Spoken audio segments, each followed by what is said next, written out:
पहला सवाल, India being biggest democracy of the world is controlling media and IOK. देखिए, India ने जो स्टेप्स लिए हैं जम्मू कश्मीर में वो इन इटसेल्फ एक बहुत बड़ा डिज़ास्टर बनता जा रहा है इंडिया के लिए, क्योंकि इंडिया के लिए जम्मू कश्मीर को कंट्रोल करना एक बहुत बड़ा चैलेंज बनता जा रहा है। 22 से 23 दिन हो चुके हैं, लॉकडाउन हुआ है, लोग बंद हैं। इवन ये कि वहाँ पे जो मीडिया है, चाहे वो इंटरनेशनल मीडिया हो चाहे वो लोकल मीडिया हो, उनको वहाँ का एक्सेस उस तरह से मिल नहीं रहा है।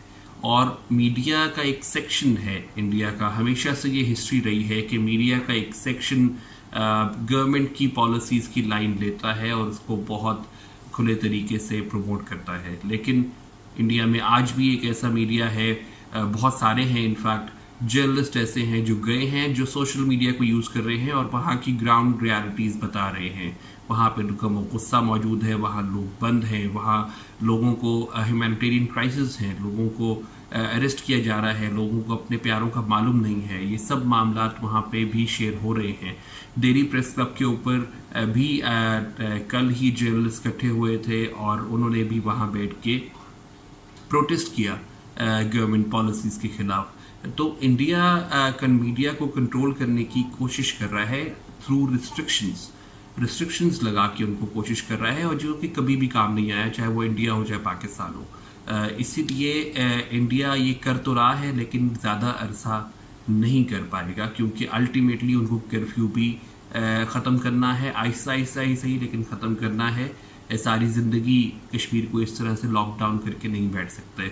चाहे वो अपने झंडे वहाँ लहरा लें, चाहे वो इंडिपेंडेंस डे के ऊपर कश्मीर के बाहर से लोग इकट्ठे करके दिखाएं कि ये कश्मीर है, ये सब चीज़ें ख़त्म करनी पड़ेंगी और उस वक्त मीडिया को भी एक्सेस देना पड़ेगा। देखिए, मीडिया को कंट्रोल करने की वजह ही है कि मीडिया और इंटरनेशनल मीडिया ख़ास तौर पे ये रिपोर्ट कर रहा है कि वहाँ की रियलिटी क्या है। ये पहली दफ़ा हो रहा है कि कश्मीर का मामला इंटरनेशनल मीडिया में इतना कंसिस्टेंटली रिपोर्ट हो रहा है, और जहाँ पे भी रिपोर्ट हो रहा है वहाँ पे इंडिया की कोई तारीफ़ नहीं कर रहा।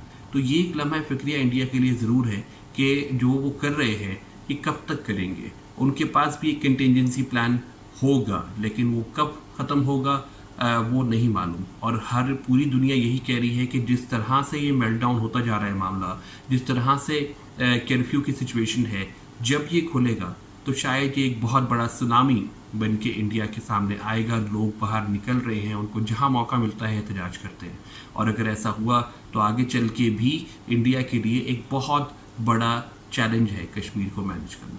सवाल number 2, despite the fact that India has been violating human rights within India and IOK is welcomed by the Muslim world. Why?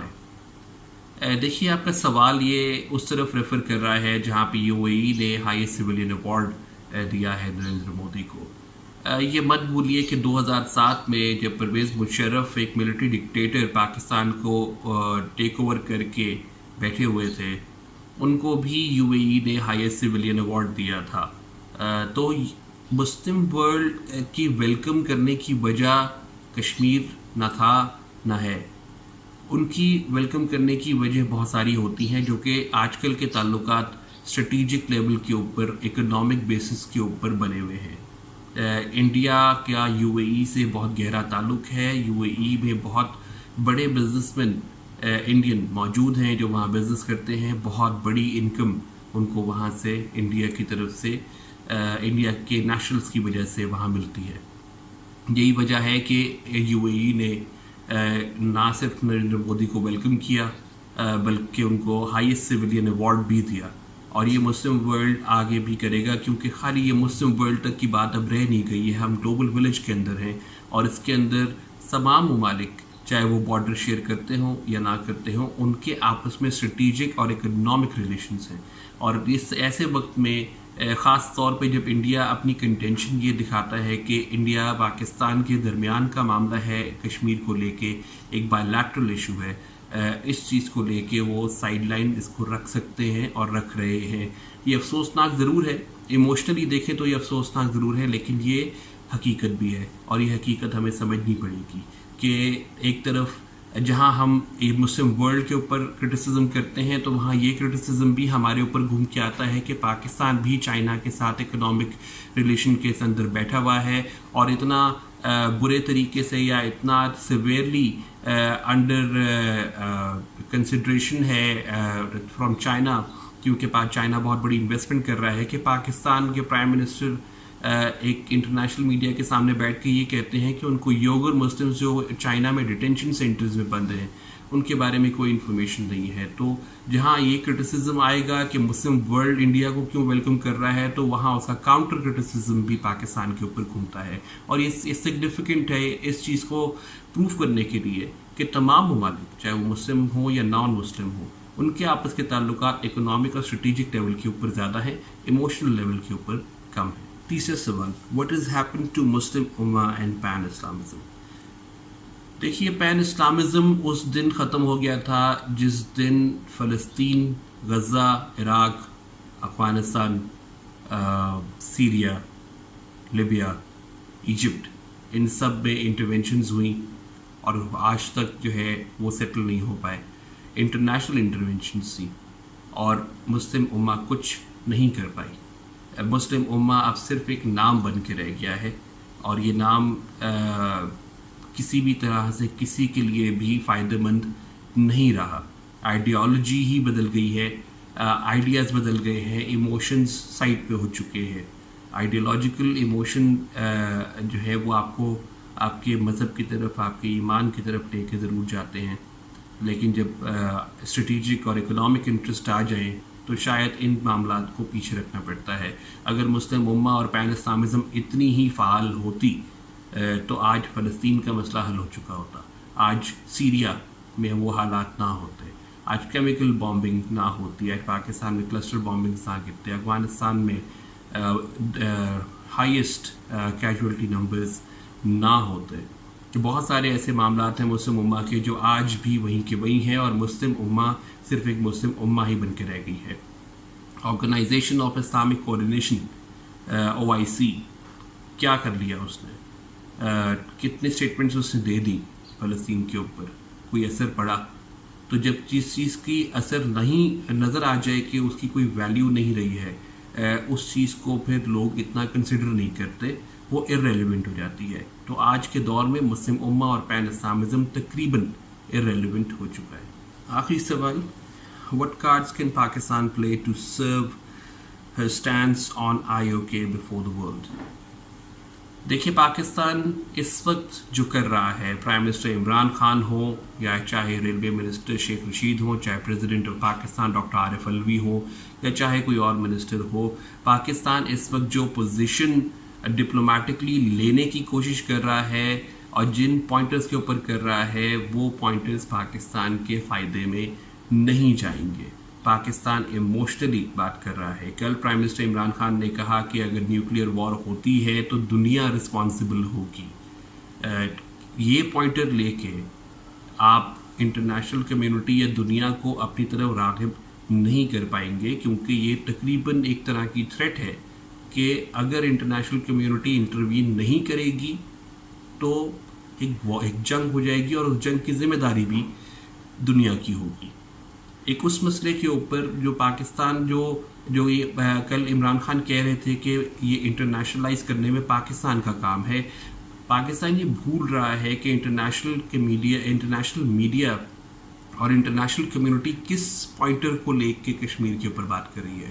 2 pointers کے اوپر بات ہو رہی ہے، آرٹیکل 370 اور 35A کو اسکریپ کر دینا، اور اس کے بعد کی ہیومن رائٹ سچویشن جو کشمیر میں ڈیولپ ہوئی ہے. International community RSS ideology 1925 onwards Modi اور RSS کا مل بیٹھنا اور ہندوتوا اور مسلم سپریمیسی کے اوپر کام کرنا، اس چیز کے اوپر انٹرنیشنل میڈیا اتنا فوکسڈ نہیں ہے اور پاکستان کو یہ بات سمجھنی پڑے گی. پاکستان کے پرائم منسٹر نے جب کل کہا کہ 1925 سے لے کے مودی اور RSS ساتھ ساتھ تھے اور اوور آل انڈیا میں RSS کے ٹیررسٹ جاتے ہیں، لوگوں کو مارتے ہیں، یہ سب باتیں کرنے سے آپ اوور آل ایجنڈے سے ہٹ رہے ہیں. इंटरनेशनलाइज किया है पाकिस्तान ने मामला, इसमें कोई शक नहीं है, लेकिन पाकिस्तान को उसको लेके आगे बढ़ना है। इंटरनेशनल मीडिया जिस तरीके से इस मामले को उठा रहा है, उन मामलों को उठाना है। मत भूलिए कुलभूषण जाधव का केस जब India international court of justice लेके गया था तो उसका मेजर पॉइंटर ये था कि एक ह्यूमन लाइफ शायद ज़ाया हो जाए, क्योंकि पाकिस्तान शायद कुलभूषण जाधव को डेथ पेनल्टी दे के फ़ौरन हैंग कर देगा। ये एक ह्यूमैनिटेरियन एलिमेंट था जिसको आईसीजे ने पिकअप किया और उसके बाद जो मामला हुए वो आपके सामने हैं। तो पाकिस्तान को ये चीज़ समझने की कोशिश करनी चाहिए, बहुत जल्दी समझना चाहिए। इस वक्त पाकिस्तान इमोशनल अप्रोच के ऊपर चल रहा है, आइडियोलॉजिकल बात कर रहा है, आरएसएस की आइडियोलॉजी के ऊपर ज़्यादा बात कर रहा है, ह्यूमन राइट्स के ऊपर कम कर रहा है, जो कि मेरे ख्याल में मुनासिब नहीं है। पाकिस्तान को अपनी टोन चेंज करनी पड़ेगी, पाकिस्तान को अपनी अप्रोच चेंज करनी पड़ेगी, क्योंकि ये मसला कश्मीर का है। कश्मीर में दो मसाइल हैं। पाकिस्तान को ये कहना चाहिए कि ये अगर बायलैटरल इशू है, जो कि कल नरेंद्र मोदी ने ट्रंप के साथ बैठ के बोला, तो किस तरह इंडिया ने यूनिलैटरल डिसीजन ले लिया, इस चीज़ के ऊपर पाकिस्तान को केस बिल्ड करना चाहिए। पाकिस्तान को केस बिल्ड करना चाहिए आर्टिकल 370, 335 की स्क्रैपिंग के ऊपर, स्टेटस कश्मीर का चेंज करने के ऊपर, ह्यूमन राइट्स इश्यूज के ऊपर। आरएसएस आइडियोलॉजी, हिंदू सुप्रीमेसी एक ब्रॉडर टॉपिक है जिसको इस वक्त इंटरनेशनल कम्युनिटी शायद सुनने को तैयार नहीं होगी, और ख़ास तौर पे ऐसे वक्त जब आप ये कहेंगे कि आप हमारा साथ दीजिए वरना आप जिम्मेदार होंगे। ये एक तरह की थ्रेट बन जाती है, और ये थ्रेट इंटरनेशनल कम्युनिटी आजकल सुनने को तैयार नहीं है। वो छोड़ देगी आपका साथ, वो छोड़ देगी इस पूरे मामले को, जो कि पाकिस्तान नहीं चाहता।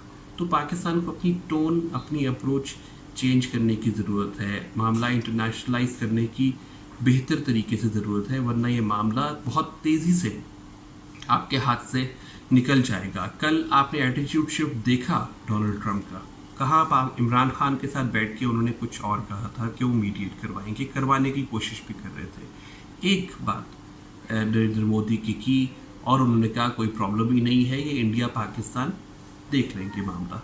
ऐसे टाइम पे ये स्टेटमेंट आई है जब पूरा कश्मीर लॉकडाउन के ऊपर है, जब पूरे वहाँ लोग मर रहे हैं, वहाँ लोग एहतजाज कर रहे हैं, वहाँ आपकी सुपर पावर का most powerful person on earth Donald Trump ये बात कह देता है, हंसते हंसते कहता है। तो इससे अंदाज़ा लगा लीजिए कि किस तरह की डिप्लोमेसी हम कर रहे हैं, और क्या वो डिप्लोमेसी काम आ रही है। मेरे ख्याल में नहीं। हमें अपनी टोन, हमें अपनी अप्रोच चेंज करने की ज़रूरत है, और उन पॉइंटर्स के ऊपर बात करने की ज़रूरत है जिन पॉइंटर्स ने इस मामले को पहले वक्त में उभार दिया है। अगस्त 5 का मामला, आर्टिकल का मामला, ह्यूमन राइट्स का मामला, बायलैटरल इशू होते हुए यूनिलैटरल डिसीजन का मामला, ये तीन चीज़ें पाकिस्तान को पिकअप करनी चाहिए, इसी के ऊपर केस बिल्ड करना चाहिए। वरना पाकिस्तान कहीं ऐसा ना हो कि इस बायलैटरल मामले के ऊपर एक पार्टी जो पाकिस्तान है वो कहीं इंटरनेशनल कम्युनिटी के सामने इररेलेवेंट शो ना होने शुरू हो जाए, जो कि पाकिस्तान के लिए एक बहुत बड़ा नुकसान और एक बहुत बड़ी हार हो।